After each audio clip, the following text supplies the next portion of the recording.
सभी साथियों को मेरा नमस्कार। स्वागत है आप सभी का आज 26 अक्टूबर के जनसत्ता विश्लेषण में। आइए शुरू करते हैं और जानते हैं विभिन्न खबरों के बारे में। प्रथम पृष्ठ पे हमारे सामने जो खबर आई है वो इलेक्शन को लेके है। जैसे कि हम जानते हैं कि अभी आने वाले समय में कई राज्यों में चुनाव होने वाले हैं, मतदान होंगे। विधि आयोग लोकसभा, विधानसभा और स्थानीय निकायों के लिए एक आम मतदाता सूची सुनिश्चित करने के लिए एक तंत्र तैयार कर रहा है ताकि लागत और जन संसाधन के उपयोग को कम किया जा सके। ऐसी स्थिति में मतदान दोनों चुनावों में मतदान के वास्ते केवल एक बार मतदान केंद्र पर जाएंगे। इससे पहले 23 सितंबर को कमेटी की बैठक हुई थी और उसमें कई मुद्दों पर राजनीतिक दलों की आपत्तियां, सुझाव और अन्य विचारों को सुना गया था। इसके बाद निर्वाचन आयोग की गतिविधि और कार्रवाई के साथ आवश्यक बुनियादी इंतजाम और अन्य मुद्दों पर चर्चा की गई। ये असल में अब भविष्य में होने वाले चुनावों को लेके नए नियम को कैसे लागू करें उस पर काम चल रहा है। विधि आयोग वर्ष 2029 में लोकसभा चुनाव के साथ साथ राज्यों की विधानसभाओं के चुनाव में एक साथ सुनिश्चित करने के लिए विभिन्न विधानसभा चुनावों का एक साथ कराने के लिए आयोग विधानसभाओं के कार्यकाल को कम करने या बढ़ाने का सुझाव दे सकता है।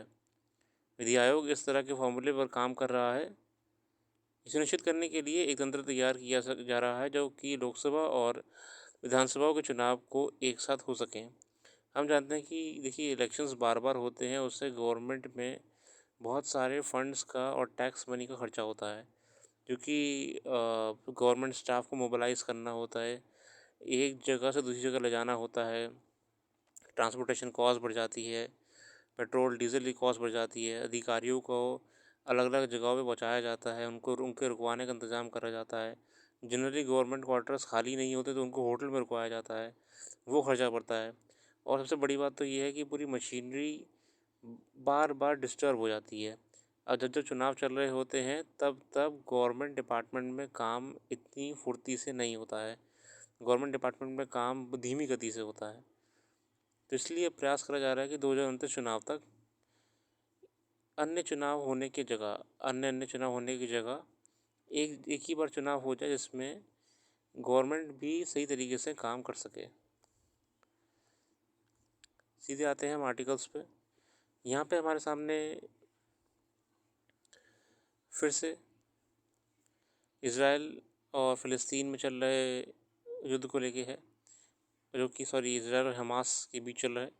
इस महीने के शुरुआती हफ्ते में इजरायली सीमा में घुसकर हमास ने जो हमला किया था, उसने स्वाभाविक ही सभी लोगों को ये सोचने पर मजबूर कर दिया था कि आतंकवाद को शायद कोई सीमा नहीं है। मानवीयता में विश्वास रखने वाला कोई भी व्यक्ति इस तरह के हमले का समर्थन नहीं कर सकता। लेकिन इसके बाद इसे समूचे इलाके में शुरू हुए युद्ध ने अब जो शक्ल अख्तियार कर ली है, उसने समूची दुनिया के सामने चिंता पैदा कर दी है। आखिर ये क्या जाकर रुकेगा। गौरतलब है कि मंगलवार को इसराइल ने गाज़ा पट्टी पर 24 घंटे के दौरान लगातार हवाई हमलों के जरिए बमबारी की, जिसके साथ 100 से ज़्यादा लोगों के मारे जाने की खबरें आईं। गाज़ा पर इजरायली बमबारी में एक दिन में मरने वालों की ये अब तक की सबसे बड़ी संख्या है। हालांकि इसराइल का कहना है कि उससे अपने हमास के ठिकानों पर हमले किए हैं, लेकिन सवाल है कि इतनी बड़ी तादाद में आम लोगों को शिकार बनाने से किसका और किस तरह का मकसद पूरा हो रहा है। देखिए, हम जानते हैं कि युद्ध के दौरान कैजुअल्टीज़ होती हैं। युद्ध के दौरान आम जनमानस भी बहुत परेशानी झेलता है। तो ये किसी भी राष्ट्र के लिए, किसी भी देश के लिए अच्छा नहीं होता है कि युद्ध में आए। हालांकि अब असल में प्रयास करा जा रहा है अंतर्राष्ट्रीय संस्थानों के द्वारा भी युद्ध रोका जाए। अगली खबर है खतरों में पहाड़। जैसे कि हम जानते हैं कि लगातार पहाड़ के खिसकने की खबरें आती हैं, मकानों में, होटलों में दरारों की खबरें आती हैं। तो ये इंडिकेशन ये है कि पहाड़ों को हम समझ नहीं पाए हैं। और सिर्फ मैं दरारों की बात नहीं कर रहा हूँ, लंबे समय से लगातार चल रहे पहाड़ों पे वानस्पतिक दोहन की बात भी कर रहा हूँ। हमने विकास के नाम पे पहाड़ों को कहीं ना कहीं बहुत ज़्यादा अति से भी अधिक इस्तेमाल करा है। विकास की बेलगाम दौड़ नाजुक हिमालय परिस्थिति तंत्र पर भारी पड़ने लगी है।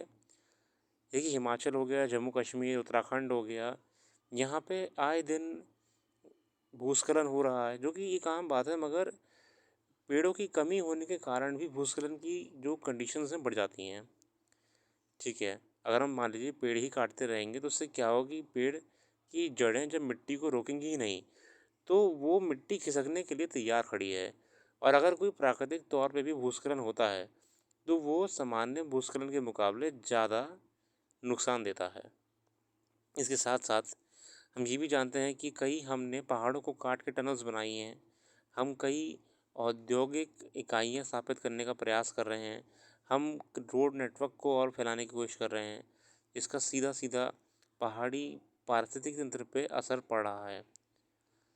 इसी वर्ष की शुरुआत में उत्तराखंड के जोशीमठ शहर में धरती धंसने की घटनाओं से पूरी हिमालय क्षेत्र सहम गया था, जहां सैकड़ों मकानों, सड़कों, होटलों और आदि में दरारें आ गई थीं और लोग पलायन की मजबूर हो गए थे। हिमाचल प्रदेश और उत्तराखंड में बढ़ती आबादी के साथ सरकारी मशीनरी अति सक्रियता से काम कर रही है। मैदानी क्षेत्रों की बिजली ती तीर्थाटन और पर्यटन में ज़रूरत पर पूरी करने के लिए भी यहाँ निर्माण कार्यों और विकास की गतिविधियों पर जोर दिया जा रहा है।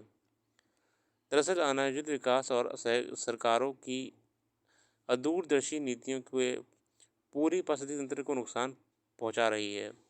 ऐसे प्रतीत होता है कि केंद्र या राज्य सरकारों ने केदारनाथ आपदा चमोली में हुए हादसों से कोई सबक नहीं सीखा है। प्रत्येक हादसे के बाद एक जांच और समीक्षा समितियां बनाकर सरकार समझ लेती है कि उसकी जिम्मेदारी पूरी हो गई है। अगर समय रहते पहाड़ों को बचाने में दिशा में कोई ठोस पहल नहीं की जाए तो आने वाले समय में हालात बहुत ही भयावह हो सकते हैं। जो कि सही बात भी मेरे साथियों, हमको पहाड़ी पारिस्थितिक तंत्र का ध्यान रखना ही होगा। अगर आपको मैं कुछ चीज़ बताऊं कि अभी उत्तराखंड में अगर मैं गलत नहीं हूँ तो अभी यूनाइटेड नेशंस की मीटिंग चल रही है। उस मीटिंग में बेसिकली क्या होगा, वो जो फॉरेस्ट फायर होते हैं, फॉरेस्ट फायर मतलब कि जो पहाड़ों पे आग लग जाती है उसको कम करना, उसको बचाना और संबंधित क्या क्या उपाय हैं, इन पे मीटिंग चल रही है। तो यही सब देखिए, पहाड़ों को कंज़र्व करने की हमको ज़रूरत है। अगला आर्टिकल हमारे सामने आ रहा है, तपती धरती बढ़ता संकट। जी हाँ, क्लाइमेट चेंज कहिए। क्लाइमेट चेंज टॉपिक के अंदर हम पढ़ते हैं ग्लोबल वार्मिंग। जैसे कि हम जानते हैं कि सामान्यतः अब जो सीजन्स हैं, जो वेदर है वो पहले की तरह नहीं है, बहुत ही अनसर्टिनिटी सी हो गई है। ठीक है, मौसम में अब देखिए ठंड धीरे धीरे आना शुरू हो जाती है, उन्हीं महीनों में सूरज बिल्कुल तपा रहा है लोगों को। ये सब ग्लोबल वार्मिंग है, जब हमने जो नेचुरल साइकिल है उसे डिस्टर्ब कर दिया है। इस गर्मी के कारण ग्लेशियर्स पिघल रहे हैं। जी हाँ, ग्लेशियर्स पिघल रहे हैं तो ग्लेशियल झील जो होती हैं, हिमनद झीलें, वो भरती जा रही हैं। क्लाइमेट चेंज का असर दिख रहा है। तपती गर्मी से संबंधित बहुत सारे फैक्टर्स होते हैं जो कि हमारे लिए खतरनाक होते हैं अगर समय रहते नियंत्रित ना करे जाएं। धरती को और गर्म होने से बचा जाना चाहिए, इस पर सबकी राय लगभग एक ही है। 2015 में पेरिस समझौता पृथ्वी के तापमान को शताब्दी के अंत तक पूर्व औद्योगिक काल के औसत से 2 डिग्री सेंटीग्रेड ऊपर तक ना जाने देने के लिए हुआ था। तभी इसमें उम्मीद की गई थी कि अगर हो सके तो इसे 1.5 सेंटीग्रेड तक ही सीमित रखने का प्रयास होना चाहिए। पर चिंताजनक है कि 2023 में ऐसे दिनों की संख्या बड़ी हुई है, दर्ज हुई, जब 1.5 डिग्री सेंटीग्रेड को यह सीमा टूटी है। देखिए, हम जानते हैं कि तापमान हमने भले ही कितना भी कंट्रोल करने का प्रयास कर लें, मगर वो बढ़ ही रहा है क्योंकि हमारे प्रयास उतने सफल नहीं हो रहे हैं। पिछले वर्ष जारी संयुक्त राष्ट्र की यूनाइटेड एमिशंस गैप रिपोर्ट के अनुसार पेरिस जलवायु समझौता प्रभावी रहे, इसके लिए 23 अरब टन कार्बन डाइऑक्साइड की कटौती जरूरी है। जबकि अभी विभिन्न देशों की एनडीसी, जो आपकी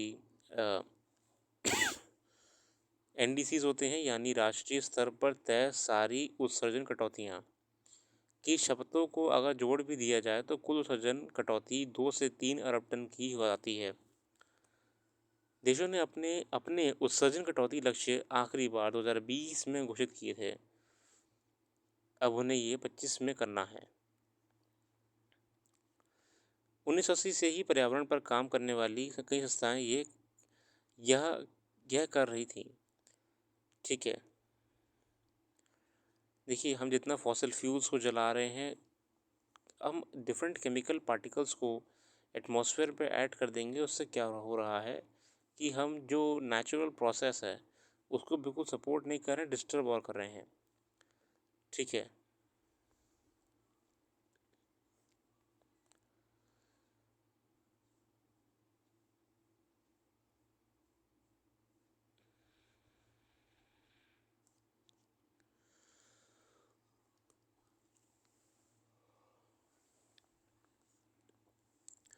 बाकी खबरें,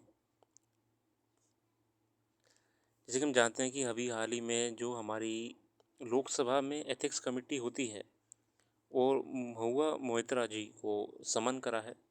ये एथिक्स कमेटी क्या होती है? देखिए, लोकसभा में बहुत बहुत सारी कमिटीज़ होती हैं। ठीक है, लोकसभा में बहुत सारी कमिटीज़ होती हैं।